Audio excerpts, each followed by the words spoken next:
artiste local qui a un nom d'emprunt d'artiste qui s'appelle Psylose. Pourquoi Psylose? Pourquoi Psylose? Alors, il y a plusieurs raisons à ça, mais c'est celui qui perd l'esprit. Et c'est un rapport avec un trouble que j'ai, mais j'en dirai pas forcément plus. Après, par contre, je l'ai retrouvé facilement grâce à l'art, justement. L'art qui me permet de m'exprimer, de faire ressentir beaucoup de choses que je n'arrive pas forcément à exprimer autrement. Donc du coup, je m'exprime énormément à travers des portraits d'animaux ou même des animaux beaucoup plus stylisés. On peut voir derrière une pieuvre ou un caméléon sur le côté. J'aime beaucoup utiliser la couleur fluorescente et donc la lumière noire qui permet d'avoir un second regard en fait sur mon travail. Ce qui donne vraiment du coup plusieurs visions du même tableau. Comment vous choisissez les animaux? Comment je les choisis? Alors là,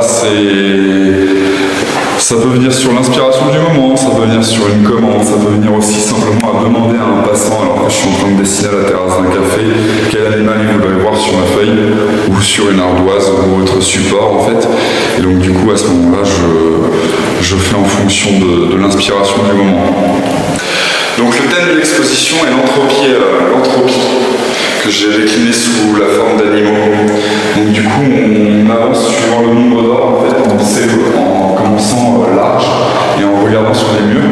Donc on a une entropie qui est plutôt, si je ne dis pas de bêtises, faible car bien organisée.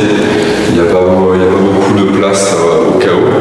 Et plus on se rapproche en fait du milieu, au fur et à mesure, plus on va voir un entremêlement d'œuvres plus chaotiques, sans forcément d'ordre, même s'il y en a un petit peu. Mais donc on va voir avec tous les stickers qui ont été posés, les décorations et tout ça, que l'entropie est beaucoup plus haute. Voilà.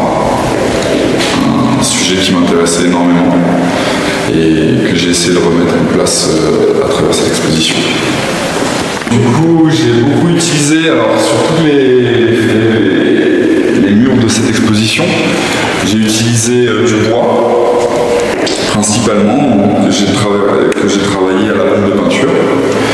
Et pour l'armoire centrale, la vitrine centrale, j'ai travaillé essentiellement avec des ardoises de toiture. Donc le support, c'est de l'ardoise de toiture que je viens retravailler avec de la bombe de peinture et des Posca, un marqueur acrylique pour faire plus générique. Donc voilà, je ne me base pas entièrement sur les animaux. L'exposition a quand même bien évolué depuis le début car j'ai ramené d'autres œuvres, en enlevé certaines. Et donc du coup, on peut même voir des figures de la pop culture comme Yoda qui est là.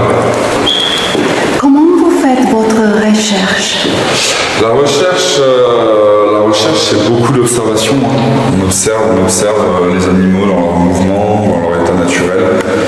Donc j'ai pas forcément la chance de pouvoir voir des rhinocéros comme vous voyez à l'écran.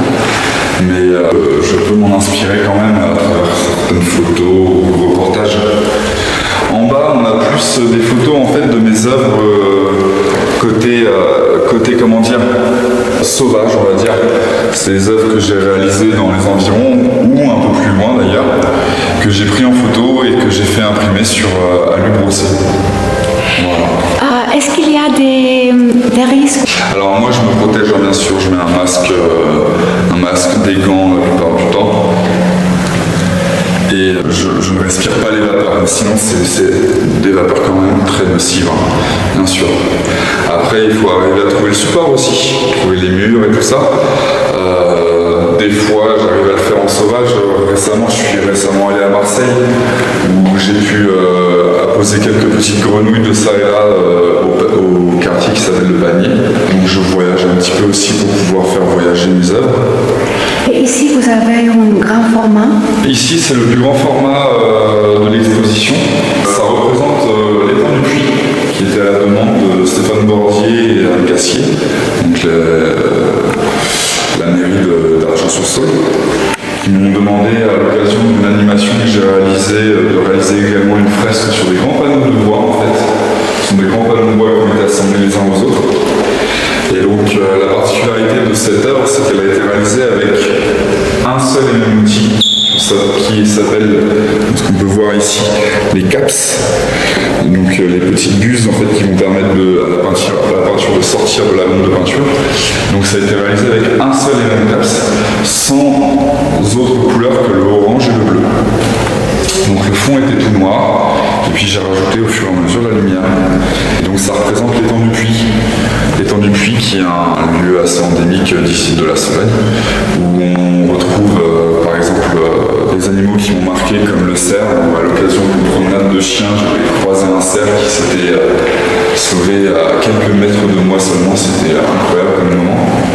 On trouve aussi la grenouille sur le côté droit, qui fut un de mes animaux préférés, puisque c'est l'animal que je n'ai choisi de pas choisir. Donc il vit à la fois dans l'eau, sur terre et chasse même dans les airs. Et de l'autre côté, on a la libellule qui est endémique de l'étang du Puy, puisque le site est naturellement protégé pour justement la diversité de ces libellules. Et voilà, donc là on retrouve à peu près les couleurs de la Sologne avec un automne arrivant, qui arrive également ici aussi. Alors Sologne vous inspire? La Sologne, bien sûr, il y a beaucoup d'animaux, on a beaucoup d'animaux différents par ici, et les paysages sont grandioses. Les paysages sont grandioses, très verts et très naturels.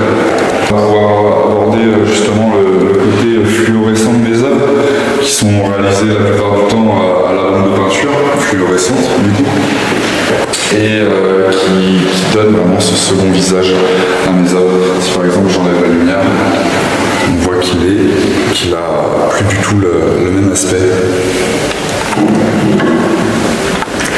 Pourquoi vous aimez le néon? Ah, les couleurs néon.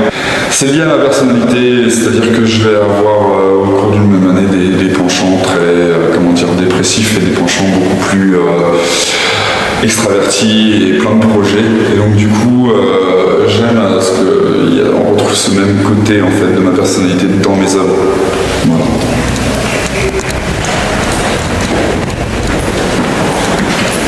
Ici, quelque chose de beaucoup plus personnel.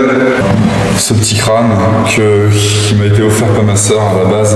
Bon, c'est pas un vrai, mais il a été repeint et tout. Et puis quelque chose de beaucoup plus personnel et un souvenir, c'est le tableau qu'il y a derrière qui est beaucoup plus abstrait que le reste de toute cette exposition, qui représente un serpent au milieu de l'espace, qui a été réalisé avec une véritable mue de serpent que je possédais à une époque et j'ai voulu lui rendre hommage. Alors combien de pièces vous avez dans cette exposition? De mémoire, il y en a un peu plus d'une vingtaine.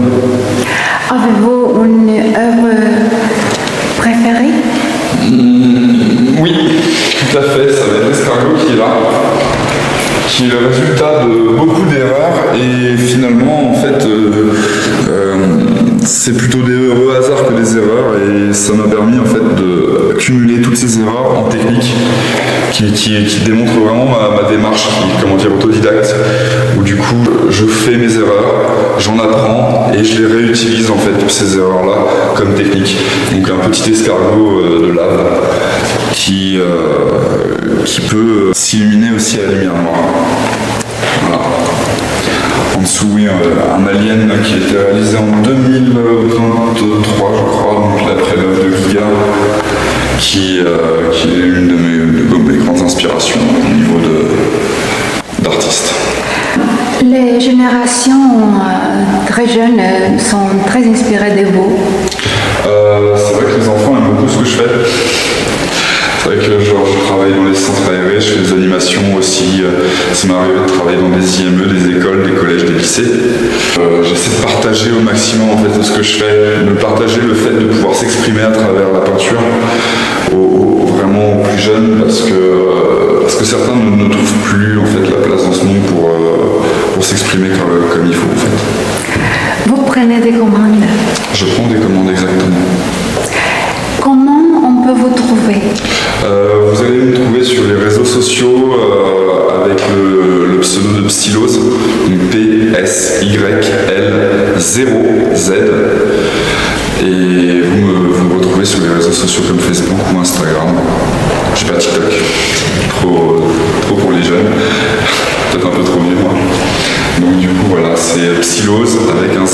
place du haut. On peut me retrouver comme ça sur les réseaux.